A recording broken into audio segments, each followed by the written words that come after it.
मैंने उसे इनकार कर दिया था कि खाला जान या कोई उड़ गया ना तो लेने के देने पड़ जाएंगे, घर में कितने सारे मेहमान हैं, कोई हमें देख लेगा तो मसला बन जाएगा। लेकिन वो मान ही नहीं रहा था। वो कहने लगा, नहीं, सब लोग थक चुके हैं और गहरी नींद में सो चुके हैं, कोई उठ जाएगा उससे पहले ही हम वापस आ जाएंगे। मुझे डर तो काफ़ी लग रहा था, मगर उसके इसरार करने के बाद मैं उसके साथ चली गई। बाहर की दुनिया ने बहुत कम ही देखी हुई थी मेरी, लेकिन बाबा जान की शक्तियों की वजह से बाबा जान हमें कहीं भी घुमाने नहीं ले जा सकते थे। मुझे घूमने और बाहर की दुनिया देखने का बचपन से ही बहुत शौक था। ये रात मेरी ज़िंदगी की बहुत हसीन रात थी। इस रात मुझे अपनी ज़िंदगी बहुत ही खूबसूरत नज़र आ रही थी।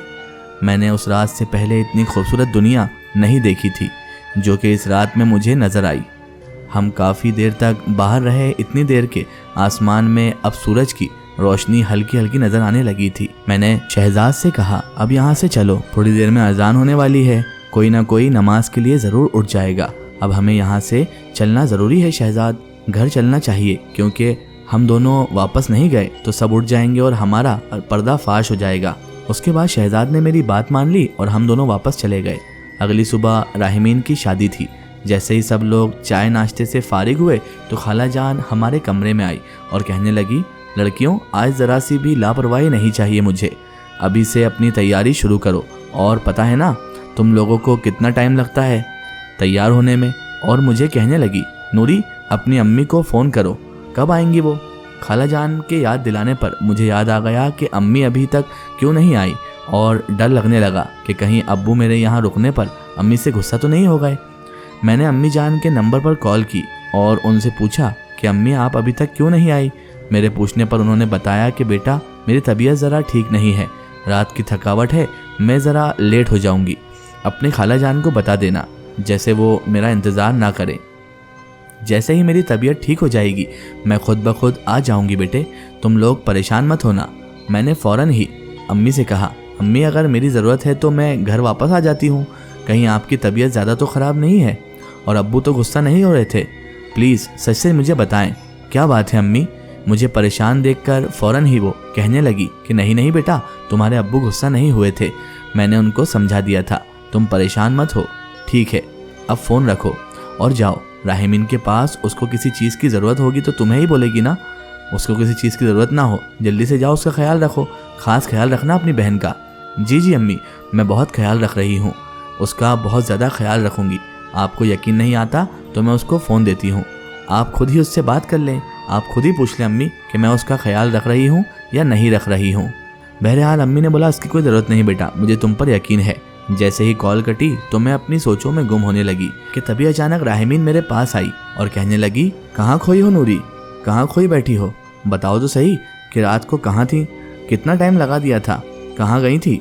मेरी आँख खुली तो तुम अपने बिस्तर पर भी मौजूद नहीं थी और मैं समझ गई कि तुम कहाँ हो सकती हो। अब तुम्हारी बहन जो हूँ मैं नहीं समझूंगी तो कौन समझेगा। राहिमीन और मैं बातें कर रही हैं और अभी हम बात कर ही रहे थे कि फिर से खाला जान आ गई कि तुम लोग अभी तक यहीं पर बैठे हुए हो, चलो तैयार हो जाओ। और खाला जान कमरे में आई तो मैंने उनको अम्मी का पैगाम भी दे दिया और खाला जान सुनते ही थोड़ा मायूस होने लगी। फिर मैंने उनको बता दिया कि खाला जान अम्मी आ जाएंगी, आप परेशान मत हो।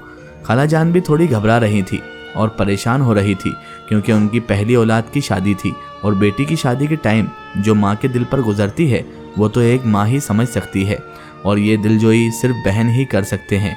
इस टाइम खैर राहिमीन को तैयार करने के लिए पार्लर वाली आ गई थी। राहिमीन के बाबा ने शहर की मशहूर पार्लर वाली को यानी कि ब्यूटिशियन को बुलाया था। राहिमीन अपने वालिदैन की इकलौती औलाद थी, इसलिए शहर के शानदार शादियों में से ये एक शादी थी। शादी में हर चीज़ का एहतमाम किया गया था, हर तरह के खाने बनवाए गए थे, शहर के मशहूर बावर्ची बुलवाए गए थे। राहिमीन तैयार हो चुकी थी और बहुत ही प्यारी और बहुत ज़्यादा खूबसूरत लग रही थी। अब तैयार होने की मेरी बारी थी। राहिमीन मुझे कह रही थी कि जल्दी तैयार हो जाओ वरना अम्मी फिर से आ जाएंगी और फिर से उनकी नसीहतें शुरू हो जाएंगी। मैं आज महरून कलर की मैक्सी पहनने वाली थी जो राहिमीन को बहुत पसंद आई थी। राहिमीन मुझे कह रही थी कि वह नूरी, तुम्हारी जो वाली ड्रेस है ना, तुम्हारी चॉइस की तो बहुत ज़्यादा दाद देना पड़ेगी, वो ड्रेस बहुत अच्छी है, वही पहनना, तुम्हारी हर चीज़ बहुत खूबसूरत होती है, फिर चाहे वो कपड़े हों, जूते हों, जेवरात या कोई भी चीज़ हो। और मैं हंसकर कहने लगी کہ جو چیज़ میں پہنتی ہوں نا وہ میری پہننے کے بعد ہی خوبصورت ہو جاتی ہے، کیونکہ میں خود بھی تو اتنی خوبصورت ہوں۔ اور میں راہمین کو بتا رہی تھی کہ آج تو خاص قسم کی فرمائش پر یہ میکسی مہرون کلر کی پہنی ہے اور ان کے لیے ہی میں اتنا اچھا تیار ہو رہی ہوں۔ ہاں، میں بھی باتیں کر رہی تھی کہ ایک لڑکی آئی اور کہنے لگی کہ بارات آ گئی ہے۔ بارات کے آتے ہی کافی شور مچ گیا، میوزک پٹاخے جیسے اکثر شادیوں میں ہوتا رہتا ہے، اور راہمین کو لے کر میں اسٹیج پر گئی جہاں پر دولہے صاحب پہلے ہی راہمین کا ویٹ کر رہے تھے۔ راہمین کو اسٹیج پر بٹھا کر اچانک مجھے خیال آیا کہ امی جان تو ابھی تک نہیں آئی ہیں، اور پھر ان کو فون کرنے کے لیے کمرے میں جا ہی رہی تھی کیونکہ باہر کافی شور تھا کہ اچانک میرے سامنے شہزاد آ گئے اور کہنے لگے ماشاء اللہ آج تو قتل کرنے کا ارادہ ہے میڈم کا۔ وہ تعریف پر تعریف کیے جا رہے تھے اور مجھے بہت اچھا لگ رہا تھا۔ اپنی تعریف سننا میں بہت زیادہ پسند کرتی تھی۔ میں کمرے میں گئی اور وہ میرے پیچھے پیچھے آ گئے اور مجھے کہنے لگے کہ میں آپ کے لیے ایک تحفہ لایا ہوں اور مہربانی ہوگی آپ کی اگر قبول کر لیں۔ اور وہ ایسا کہتے ہی اس نے مجھے ایک پائل دکھا دی اور مجھے کہنے لگے کہ یہ پائل میں خود آپ کو پہناؤں گا، اگر آپ کو برا نہ لگے تو ذرا اپنا خوبصورت پیر آگے کر دیں۔ میں نے اپنے پیر آگے کیے اور اس نے مجھے پائل پہنا دی۔ مجھے اس کے ساتھ اچھا تو کافی لگ رہا تھا، پر ساتھ ہی ساتھ امی کی ٹینشن کھائی جا رہی تھی کہ پتہ نہیں وہ کیوں نہیں آئی، اب تک وہ آ جانا چاہیے تھی۔ تو مجھے یقین ہونے لگا تھا کہ ضرور ابو نے ہی کچھ کہا ہوگا اور نہیں آنے دے رہے ہوں گے۔ میں نے امی کو کال کی اور نہ آنے کی وجہ معلوم کرنی چاہی، تو امی نے مجھے بتایا کہ تمہارے وہاں رکنے پر تمہارے ابو کافی غصہ ہوئے ہیں، جس کی وجہ سے میرا بالکل بھی موڈ نہیں ہے شادی پر آنے کا، اور تم بھی نکاح کے ہوتے ہی گھر واپس آ جاؤ، تمہارے ابو کافی ناراض ہیں۔ امی کا ایسا کہنے کے بعد بہت پریشان ہو گئی تھی میں، اور مجھے ابو پر کافی غصہ آنے لگا۔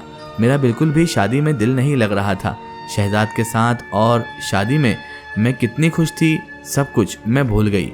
بس مجھے اب گھر جانے کی فکر کھائی جا رہی تھی کہ پتہ نہیں ابو نے کیا کچھ نہیں کہا ہوگا امی کو، کیونکہ میں بچپن سے دیکھتی آ رہی ہوں ابو ہمیشہ امی پر غصہ کرتے ہیں اور میں کافی ڈر جاتی ہوں۔ یہ دیکھ کر میرا اترا ہوا چہرہ سب کے سامنے تھا۔ شہزاد مجھے دیکھ کر وجہ معلوم کرنی چاہ رہے تھے، تو میں نے سب کچھ انہیں بتا دیا کہ ابو ہمارا کہیں بھی جانا یا رکنا پسند نہیں کرتے ہیں۔ تو شہزاد مجھے کہنے لگے کہ تمہیں بھی گھومنے کا حق ہے، دنیا دیکھنے کا حق ہے، ہر انسان کو ہے، تمہارے ابو کو تم پر ایسی پابندی نہیں کرنی چاہیے۔ اور وہ مجھے کہنے لگا کہ گھٹ گھٹ کر جینا بھی کوئی جینا ہے، انسان کو آزادی کے ساتھ جینا چاہیے، تمہیں اپنے ابو سے بات کرنی چاہیے اس بارے میں۔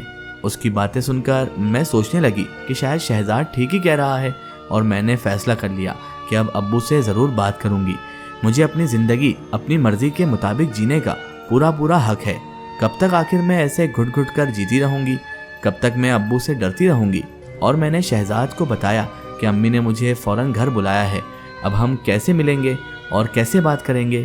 یہ کہہ کر میں کافی اداس ہو گئی تھی۔ تو شہزاد نے اپنا فون نمبر مجھے دیا اور مجھے کہا کہ تم مجھے اس نمبر پر رابطہ کرنا، میں ہر حال میں تمہارے ساتھ بات کروں گا اور تمہارے ساتھ بہت ساری باتیں کر کے تمہارے ساتھ ہوں، تمہارا جو بھی فیصلہ ہوگا تم ہر قدم پر مجھے اپنے ساتھ پاؤ گی۔ اس کی ان باتوں نے مجھے اور مضبوط بنا دیا تھا۔ جیسے ہی نکاح ہو گیا تو میں گھر چلی گئی۔ میں گھر پہنچی تو ابو کافی غصے میں تھے اور امی رو رہی تھی۔ میں جیسے ہی امی کے کمرے میں گئی تو امی مجھے گلے لگا کر رونے لگی، اور میں نے ابو سے کہا کہ ہمیں بھی زندگی جینے کا حق ہے ابو، آپ کب تک ہم پر یہ ایسے پابندیاں لگاتے رہیں گے؟ ابو جیسے ہی پلٹے ان کی آنکھیں لال سرخ ہو چکی تھی، بہت غصے میں تھے، اور وہ مجھے کہنے لگے۔ اس کا ایک ہی سٹوری ہم دیکھیں گے اس کے اگلے پارٹ میں۔